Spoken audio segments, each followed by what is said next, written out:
Welcome everyone. I'm Paul Herman with CCLI. Here today with Paul and Hannah McClure, songwriters and worship leaders from Bethel Music. Welcome, both of you. Thank you. Thanks for having us. So first, if you could, tell us your story, how you met, how you came together. Which version? You We do always it. joke that I tell the longer version. We actually met, I grew up in the Assemblies of God. My dad was a Assemblies of God pastor, so I was a PK. Hannah was a PK from the Assemblies of God as well. And Hannah's dad moved to the town I was in High Point, North Carolina, when I was 15. And they needed a drummer, and I played drums, sort of. I played on the worship team, and Hannah played bass on the worship team. Her brother was the worship pastor. And so we were the little emo rhythm section. Yeah, holding So down that the rhythm. drummer bass player connection, huh? Just had it. I didn't talk, but, but I was into Hannah. But yeah, we started dating when we were 16, so a long time ago. Yeah, been leading worship together for 15 years now. Wow.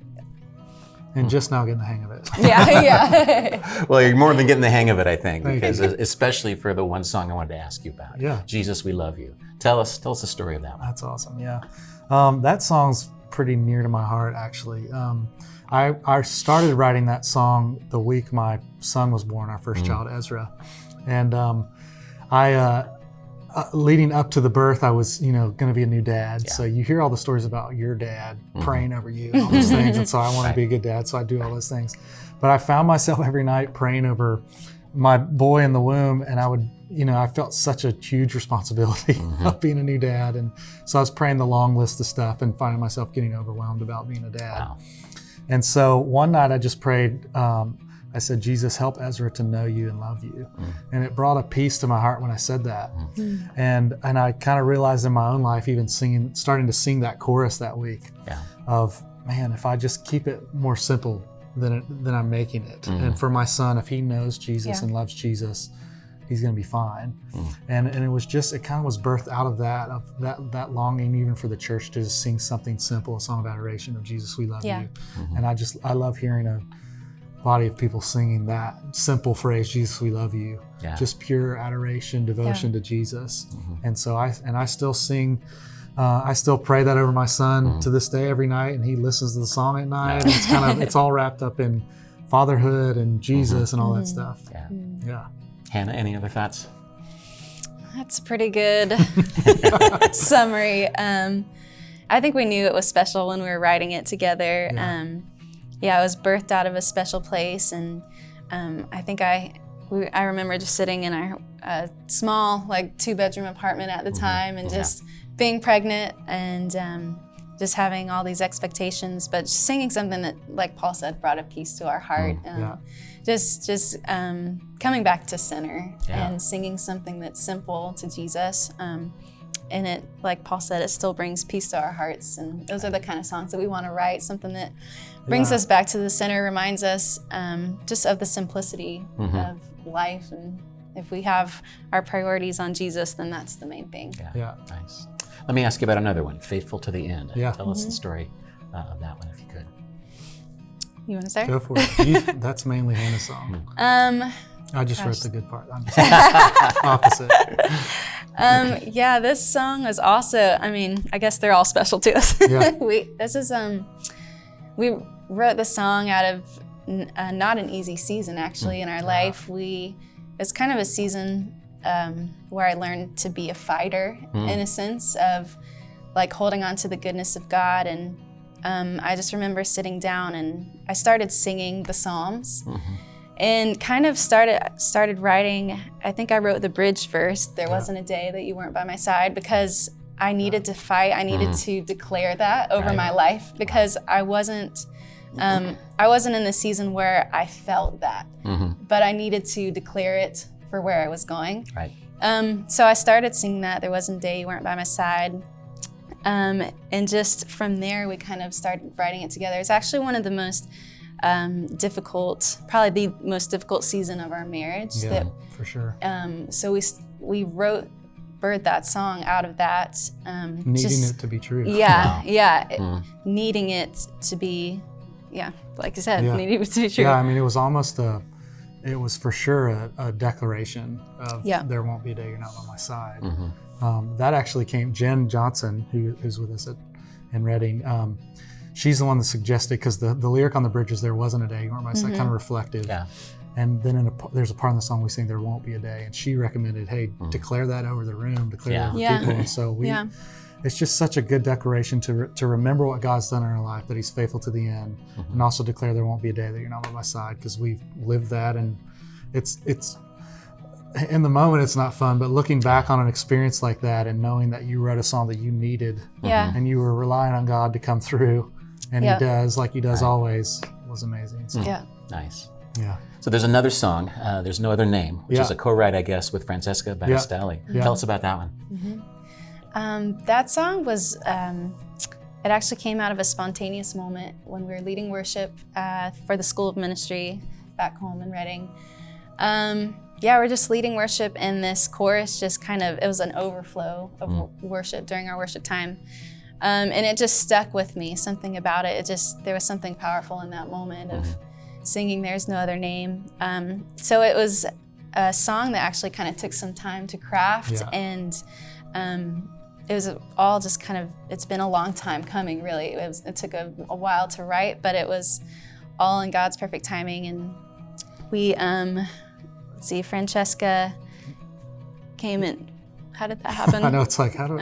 trying to remember all these stories. We sang the chorus for a while, actually, that simple chorus, "There's No Other Name Like Yours." And then we rewrote the verses multiple times. That happens. One of those It's songs. always a process. Yeah. She, I think I remember sitting on my bed when they sent me a bridge idea that she had. And I just remember being moved by it, especially with her voice singing it. And a lot of times if I feel convinced, because there was already a bridge to that song, and we loved it, we were already singing it, but there was something special about her voice singing that bridge. And I knew she was going to be singing it on the Starlight album. And so normally I would fight if I felt like something that I had written was like, I want that to be a part of the song, but it actually just felt like a God thing. And I was like, I think that this is the right fit. And so it felt like the Holy Spirit just kind of orchestrated it. And we love Francesca. She came on tour with us and sang the song. And it's just beautiful, and so happy with how it turned out. Well, we had not heard her sing it live until the first night of rehearsals for the tour. Wow. We were like, wow. Just incredible. Amazing. Good choice. So incredible. Wow. There's another song coming up, I guess, that I wanted to ask you about, How Great a King. Tell us about that one. Yeah, we're excited about that one. We wrote that song with Seth Mosley, Matt Hammett, when they came and visited Reading. We've been leading it for a while now. One of those, as a songwriter, you tried a few different bridges and landed on the original bridge. But always changing. We've been leading it at church and on the road a little bit, and we're excited. It'll come out on the next collective album, either later this year or early next year. Yeah.